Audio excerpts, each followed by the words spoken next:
포스가 느껴지는 검은 바탕에 금으로 쓴 글씨, 가로 길이 3m를 넘는 거대한 크기의 널빤지. 100년간 행방불명되었다가 한국으로 돌아온 경복궁 선원전 현판인데요. 조선 왕실을 지키던 현판이 일본 시골 창고에 매달려 있을 수밖에 없었던 사연을 크랩이 알아봤습니다. 조선 왕실의 궁궐 건물은 역할과 성격에 따라 위계가 있었는데요. 선원전은 역대 왕들의 초상화를 모시고 제사를 지내던 곳으로 왕실의 사당 같은 곳이라 아주 신성한 건물이었어요. 현판은 선원전에 붙어있던 간판이었던 거죠.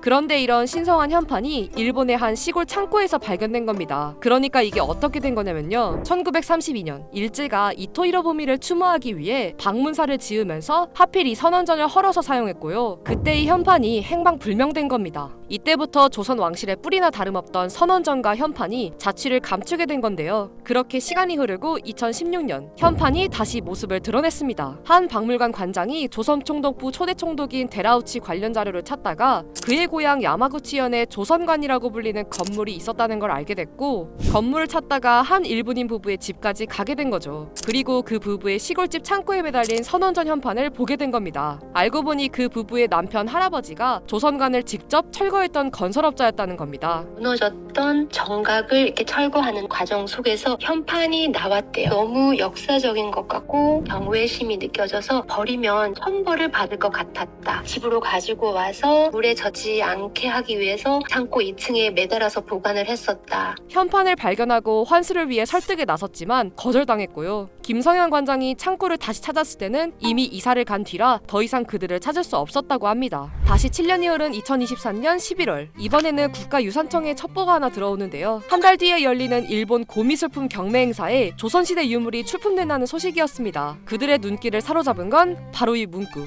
한국 중요 미술품, 100년 지나 일본에서 처음 드러나다. 그리고 선명하게 보이는 선원전이라는 세 글자. 자취를 감췄던 경복궁 선원전 현판이 다시 세상에 나타난 겁니다. 무엇보다 경매가 개시되기 이전에 편액에 대한 경매를 중단시키는 것이 급선무였습니다. 소장자 측에 개인이 소장할 수 있는 유물이 아니라 반드시 한국으로 돌아와야 하는 국가유산임을 강조하였습니다. 경매로 넘어가면 문화재 환수는 사실상 물 건너가는 절체절명의 상황. 국가 예산을 집행하기엔 시간마저 부족했던 그때 선뜻 지원에 나선 건 바로 라이어 게임즈?